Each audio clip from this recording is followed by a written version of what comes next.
Hi guys, ಇವತ್ತು ಬಂದು chicken biryani ಮಾಡೋಣ ಅಂತ ಅಂದ್ಕೊಂಡಿದ್ದೀನಿ. ಬನ್ನಿ, ಅದಕ್ಕೆ ಬೇಕಾಗಿರೋ ಇಂಗ್ರೀಡಿಯೆಂಟ್ಸ್ನ ನೋಡ್ಕೊಬಂದ್ಬಿಡೋಣ. ಧನಿಯಾ ಪುಡಿ, ಮೆಣಸಿನ್ಕಾಯಿ ಪುಡಿ, ಅರಿಶಿನ ಪುಡಿ ಮತ್ತು ಸ್ವಲ್ಪ ಗರಂ ಮಸಾಲ ತೊಗೊಂಡಿದ್ದೀನಿ, ಸ್ವಲ್ಪ ಉಪ್ಪು ತೊಗೊಂಡಿದ್ದೀನಿ ರುಚಿ, ಹಾಗೆ ಸ್ವಲ್ಪ ಎಣ್ಣೆ ತೊಗೊಂಡಿದ್ದೀನಿ, ಕೊತ್ತಂಬರಿ ಸೊಪ್ಪು, ಪುದೀನ, ಸ್ವಲ್ಪ ಮೆಂತ್ಯ ಸೊಪ್ಪು ತೊಗೊಂಡಿದ್ದೀನಿ, ಹಾಗೆಯೇ ಸ್ವಲ್ಪ ನಿಂಬೆ ಹಣ್ಣು ಬೇಕಿತ್ತು, ಹಂಗಾಗಿ ತೊಗೊಂಡಿದ್ದೀನಿ. ಇನ್ನು ಮಸಾಲೆ ಐಟಮ್ಸ್ ನೋಡಿದ್ದೀರಲ್ಲ, ಚಕ್ಕೆ, ಲವಂಗ, ಸ್ವಲ್ಪ ಮೆಣಸು, ಕಾಳುಮೆಣಸು ತೊಗೊಂಡಿರೋದು ನಾನು ಕೂಡ, ಕಲ್ಲುಪ್ಪು, ಹಾಗೆಯೇ ಎಲೆ, ಮರಾಠಿ ಮೊಗ್ಗು, ಹೂವು ಎಲ್ಲ ತೊಗೊಂಡಿದ್ದೀನಿ. ಹಾಗೆ ಸ್ವಲ್ಪ 2-3 ಈರುಳ್ಳಿ, 2 ಟೊಮೊಟೊ, 5-6 ಮೆಣಸಿನ್ಕಾಯಿ, ಸ್ವಲ್ಪ ಶುಂಠಿ ಬೆಳ್ಳುಳ್ಳಿ ಪೇಸ್ಟು, ಹಾಗೆ ಮೊಸರು, ಮೇನ್ ಬೇಕಾಗಿರೋದೇನು ಚಿಕನ್ನು, ಹಾಗೆ ಸ್ವಲ್ಪ ರೈಸ್ಗೆ ನಾನು ಸಣ್ಣಕ್ಕೆ ತೊಗೊಂಡಿದ್ದೀನಿ. ನಿಮ್ಗೆ ಬೇಕಾದ್ರೆ ಯಾವ್ದು ಬೇಕಾದ್ರೆ ಯೂಸ್ ಮಾಡ್ಬೋದು ನೀವು. ಹಾಗೆಯೇ ಮೇನ್ ಬೇಕಾಗಿರೋದೇನು ಹೇಳಿ, ಚಿಕನ್ ಬಿರಿಯಾನಿ ಪೌಡರು. ಹಾಗಾಗಿ ನಾನು ಸ್ವಲ್ಪನೇ ಯೂಸ್ ಮಾಡ್ತಾಯಿದ್ದೀನಿ, ಜಾಸ್ತಿ ಯೂಸ್ ಮಾಡೋಕ್ಕೋಗಲ್ಲ, ಯಾಕಂದರೆ ಮಸಾಲೆ ಐಟಮ್ಸ್ ಜಾಸ್ತಿ ಇರಬೇಕಾದ್ರೆ ಸ್ವಲ್ಪ ಯೂಸ್ ಮಾಡೋದು ತುಂಬ ಟೇಸ್ಟ್ ಕೂಡ ಸಿಗುತ್ತೆ. ಹಾಗೆಯೇ ನೋಡೋಣ ಬನ್ನಿ. ಹಾಗೆಯೇ ಈಗ ನಾನು ಸ್ವಲ್ಪ ಚಿಕನ್ ಎಲ್ಲ ನೀಟಾಗಿ ವಾಶ್ ಮಾಡಿಟ್ಕೊಂಡಿದ್ದೆ, ಅದಕ್ಕೆ ಸ್ವಲ್ಪ ನಾನು ಮೆಂತ್ಯ ಹಾಕ್ತಾಯಿದ್ದೀನಿ. ಒಣಗಿರೋ ಮೆಂತ್ಯ ಇದು, ನೀವು ಬೇಕಾದ್ರೆ ಹಸಿನೂ ಕೂಡ ಯೂಸ್ ಮಾಡ್ಬೋದು. ಹಾಗೆ ಒಂದು ಅರ್ಧ ಕಪ್ಪಷ್ಟು ನಾನು ಮೊಸರು ತೊಗೊಂಡಿದ್ದೆ, ಅದನ್ನು ಕೂಡ ಯೂಸ್ ಮಾಡ್ತಾಯಿದ್ದೀನಿ. ನೀವು ಬೇಕು ಅಂದರೆ ಆಪ್ಷನಲ್ಲಿ ಇದು, ಮೊಸರು ಬೇಕಂದ್ರೆ ಯೂಸ್ ಮಾಡಿಲ್ಲ ಅಂದರೆ ಸ್ಕಿಪ್ ಮಾಡ್ಬೋದು. ಆಗಲೇ ಹೇಳಿದ್ನಲ್ಲ, ಪೌಡ್ರು ಕೂಡ ನಾನು ಆ್ಯಡ್ ಮಾಡ್ತಾಯಿದ್ದೀನಿ. ನಾನೆಲ್ಲ ಫಸ್ಟೇ ಮಿಕ್ಸ್ ಮಾಡ್ಕೊತಾಯಿದ್ದೀನಿ, ಯಾಕಪ್ಪ ಟೇಸ್ಟ್ ಕೂಡ ತುಂಬಾ ಸಿಗುತ್ತೆ, ಹಾಗೆ ಮಾಂಸ ಕೂಡ ಚೆನ್ನಾಗಿ ಹಿಡಿಯುತ್ತೆ ಅಂತ ಅಂದ್ಬಿಟ್ಟು. ಈಗ 4-5 ಸ್ಪೂನಷ್ಟು ಶುಂಠಿ ಬೆಳ್ಳುಳ್ಳಿ ಪೇಸ್ಟ್ ಕೂಡ ಹಾಕ್ತಾಯಿದ್ದೀನಿ ನಾನು. ಇಲ್ಲಿ ಯಾವುದೇ ಥರ ನಾನು ಕಾಯಿ ಕೂಡ ಯೂಸ್ ಮಾಡ್ತಿಲ್ಲ, ಕಾಯಿ ರಸನೇ ಯೂಸ್ ಮಾಡ್ತಿಲ್ಲ. ಒಬ್ಬೊಬ್ರು ಯೂಸ್ ಮಾಡ್ತೀರಾ, ಬೇಡ ಅದೆಲ್ಲ ಹಾಕೋದು ಬೇಡ, ಈ ಥರ ಯೂಸ್ ಮಾಡಿ, ಇನ್ನೂ ತುಂಬ ಚೆನ್ನಾಗಿರುತ್ತೆ. ಹಾಗೆ ನನ್ನ ಚಾನಲ್ನ ಫಸ್ಟ್ ಟೈಮ್ ಯಾರು ನೋಡ್ತಿದ್ದೆ, ಪ್ಲೀಸ್ ಸಬ್ಸ್ಕ್ರೈಬ್ ಮಾಡಿ, ಹಾಗೆ ಸೈಡಲ್ಲಿ ಕಾಣೋ ಬೆಲ್ಲೈಕನ್ನ ಕ್ಲಿಕ್ ಮಾಡಿ ಅಂತ ಹೇಳ್ತೀನಿ. ಹಾಗೆ ಈ ವಿಡಿಯೋ ಇಷ್ಟ ಆದರೆ ಲೈಕ್ ಮಾಡಿ, ಶೇರ್ ಮಾಡಿ, ಹಾಗೆ ಎಲ್ಲಕ್ಕಿಂತ ಮುಂಚೆ ಪ್ರೀತಿನ ಒಂದು ಲೈಕ್ ಮಾಡಿ ಫ್ರೆಂಡ್. ಹಂಗಾಗಿ ಈಗ ನೀಟಾಗೆಲ್ಲ ಮಿಕ್ಸ್ ಆಯಿತು, ನೀವು ನೋಡ್ಬೋದು. ಫೈನಲಿ ಈ ಥರ ಲುಕ್ ಸಿಗುತ್ತೆ. ಈಗ ಬನ್ನಿ, ಈಗ ಎಣ್ಣೆ ಕಾಯಕ್ಕಿಡೋಣ. ಒಂದು 6-7 ಸ್ಪೂನಷ್ಟು ಎಣ್ಣೆ ಹಾಕೋಣ, ಸ್ವಲ್ಪ ಜಾಸ್ತಿ ಆದರೂ ಪರವಾಗಿಲ್ಲ. ನೀವು ಬೇಕು ಅಂದರೆ ತುಪ್ಪ ಕೂಡ ಯೂಸ್ ಮಾಡ್ಬೋದು, ಆದರೆ ನಾನು ಆಪ್ಷನಲ್ಲಾಗಿ ಇಟ್ಟಿದ್ದೀನಿ.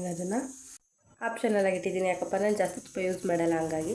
ಇನ್ನು ಮಸಾಲೆ ಐಟಮ್ಸ್ ನಾನು ಫಸ್ಟೇ ತೋರಿಸಿದ್ನಲ್ಲ, ಅದೆಲ್ಲನೂ ಕೂಡ ಫಸ್ಟ್ ಹಾಕ್ಕೊಂಡು ಎಲ್ಲ ಫ್ರೈ ಮಾಡ್ಕೊಳ್ಳೋಣ. ಡೀಪ್ ಫ್ರೈ ಏನು ಬೇಕಾಗಿಲ್ಲ, ಸ್ವಲ್ಪ ಫ್ರೈ ಮಾಡ್ಕೊಂಡ್ರೂ ಕೂಡ ಸಾಕು. ಜಾಸ್ತಿ ಮಾಡ್ಕೊಂಡು ಹೋದರೆ ಕಪ್ಪಾಗ್ಬಿಡುತ್ತೆ, ಟೇಸ್ಟ್ ಕೂಡ ಸಿಗೋಲ್ಲ.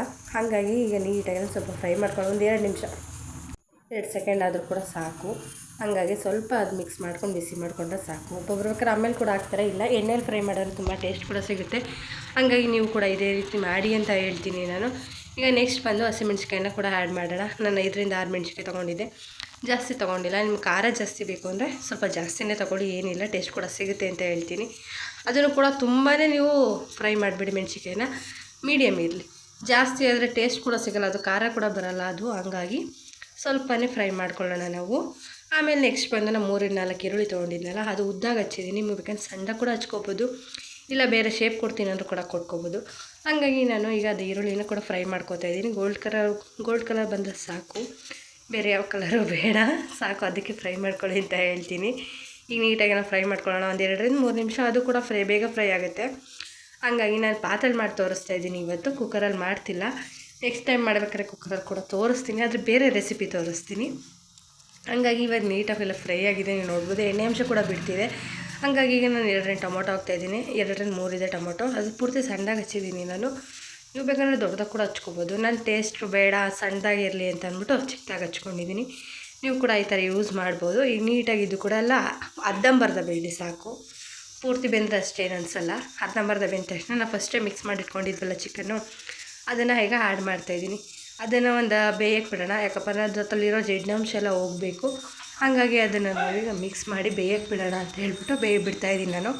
ನೀವು ಕೂಡ ಬೇಕು ಅಂದರೆ ಈ ಥರ ಮಿಕ್ಸ್ ಮಾಡ್ಕೊಳ್ಳಿ. ಅಕಸ್ಮಾತ್ ನಿಮ್ಗೆ ಇಷ್ಟ ಅಂತ ಅಂದ್ಬಿಟ್ಟು ಹಾಗೆಯೇ ಚಿಕನ್ ಹಾಕ್ಬಿಟ್ಟು ಮೇಲೆ ಪೌಡ್ರ್ ಕೂಡ ಯೂಸ್ ಮಾಡ್ಬೋದು. ಹಾಗಾಗಿ ನಾನು ಈ ಥರ ಮಾಡಿಬಿಟ್ಟು ಈಗ ಮೇಲ್ಗಡೆ ಉಪ್ಪು ಹಾಕ್ತಾಯಿದ್ದೀನಿ. ದಪ್ಪು ತೊಗೊಂಡಿದ್ದೀನಿ, ರುಚಿಗೆ ಎಷ್ಟು ಬೇಕು ಈಗಲೇ ನಾನು ಆ್ಯಡ್ ಮಾಡ್ತೀನಿ. ಮುಂದೆ ನಾನು ಯೂಸ್ ಮಾಡೋಕ್ಕೆ ಹೋಗಲ್ಲ, ಒಂದೇ ಸಲ ಹಾಕ್ಬಿಟ್ಟು ಸುಮ್ಮನೆ ಹಾಕ್ತೀನಿ. ನೀವು ಕೂಡ ಇದೇ ರೀತಿ ಮಾಡಿ. ಈಗ ನೀಟಾಗಿ ಅದು ಎಣ್ಣೆ ಅಂಶ ಬಿಡಬೇಕು, ಹಂಗಾಗಿ ಚಿಕನ್ ಸ್ವಲ್ಪ ಬೇಯಬೇಕು. ಹಂಗಾಗಿ ಅಲ್ಲಿವರೆಗೂ ಫ್ರೈ ಮಾಡ್ಕೊಳ್ಳೋಣ ನೀಟಾಗಿ. ಜಾಸ್ತಿ ಕೈ ಕೂಡ ಆಡ್ಸೋಕೆ ಹೋಗ್ಬಿಡಿ, ಯಾಕಪ್ಪ ಅಂದರೆ ಅದು ಚಿಕನ್ ಕೂಡ ಒಡೆದೋಗೋ ಸಂಭವ ಇರುತ್ತೆ, ಅದಕ್ಕೋಸ್ಕರ. ಈಗ ಲಾಸ್ಟ್ ಬಂದು ನಾನು ಪುದೀನ ಮತ್ತು ಕೊತ್ತಂಬರಿ ಕೂಡ ಆ್ಯಡ್ ಮಾಡ್ತಾಯಿದ್ದೀನಿ. ಇದು ನಾನು ಬೇಕು ಅಂದರೆ ಫಸ್ಟೇ ಎಣ್ಣೆಯಲ್ಲೇ ಫ್ರೈ ಮಾಡ್ಕೋಬೋದು. ನಾನು ಲಾಸ್ಟಲ್ಲಿ ಎಣ್ಣೆ ಅಂಶ ಬಿಡ್ತಿದ್ದಿಲ್ಲ, ಆ ಟೈಮಲ್ಲಿ ಕೂಡ ಯೂಸ್ ಮಾಡ್ತಾಯಿದ್ದೀನಿ. ಈಗ ನೀಟಾಗಿ ಅದೆಲ್ಲ ಮಿಕ್ಸ್ ಆಗಿದೆ, ನೋಡ್ಬೋದು ನೀವು. ಎಣ್ಣೆ ಅಂಶ ಕೂಡ ಆಚೆ ಬಂದಿದೆ. ಏನೊಂದು 10-15 ನಿಮಿಷ ಅಷ್ಟೇ ಚಿಕನ್ನು. ಮಟನ್ ಆದರೆ ಸ್ವಲ್ಪ ಲೇಟ್ ಆಗುತ್ತೆ, ಚಿಕನ್ ಆದ್ದರಿಂದ ಬೇಗ ಆಗುತ್ತೆ. ಮಟನ್ ರೆಸಿಪಿ ಕೂಡ ನಾನು ಲಾಸ್ಟ್ ವೀಡಿಯೋದಲ್ಲಿ ಅಪ್ಲೋಡ್ ಮಾಡಿದ್ದೀನಿ, ಬೇಕು ಅಂದರೆ ನೋಡ್ಬೋದು, ನನ್ನ ಚಾನಲಲ್ಲಿದೆ. ಆಮೇಲೆ ನಾನೀಗ 2 ಗ್ಲಾಸ್ ಅಕ್ಕಿ ತೊಗೊಂಡಿದ್ನಲ್ಲ, ಹಂಗಾಗಿ 4 ಗ್ಲಾಸಷ್ಟು ನೀರು ಹಾಕ್ತಾಯಿದ್ದೀನಿ. ಸಮಕ್ಕೆ ಸಮ ನೀರು ಹಾಕಿದ್ರೆ ತುಂಬ ಚೆನ್ನಾಗಿರುತ್ತೆ. ನೀವು ಪಾತ್ರೆಲಿ ಮಾಡೋದ್ರಿಂದ ಒಂದು ಅರ್ಧ ಕಪ್ಪಷ್ಟು ಜಾಸ್ತಿ ಹಾಕಿ ನೀರನ್ನ ಅಷ್ಟೇ. ಯಾಕಪ್ಪ ಅಂದರೆ ಸ್ವಲ್ಪ ಬೇಯಕ್ಕೆ ಲೇಟ್ ಆಗುತ್ತಲ್ಲ, ಹಾಗಾಗಿ ನೀರಿನ ಅಂಶ ಬೇಗ ಆವಿಯಾಗಿರುತ್ತೆ ಅಂತ ಅಂದ್ಬಿಟ್ಟು ಲಾಸ್ಟಲ್ಲಿ ಬಂದು ನಾನು ಬಿರಿಯಾನಿ ಪೌಡ್ರನ್ನ ಯೂಸ್ ಮಾಡ್ತಾಯಿದ್ದೀನಿ. ಮತ್ತೊಂದು ಸಲ ಹೇಳ್ತಾ ಇದ್ದೀನಿ, ಯಾರು ನನ್ನ ಚಾನಲ್ನ ಸಬ್ಸ್ಕ್ರೈಬ್ ಮಾಡಿಲ್ಲ ಬೇಗ ಸಬ್ಸ್ಕ್ರೈಬ್ ಮಾಡ್ಕೊಳ್ಳಿ. ಹಾಗೆ ಸೈಡಲ್ಲಿ ಕಾಣೋ ಬೆಲ್ಲೈಕನ್ನ ಕ್ಲಿಕ್ ಮಾಡಿ.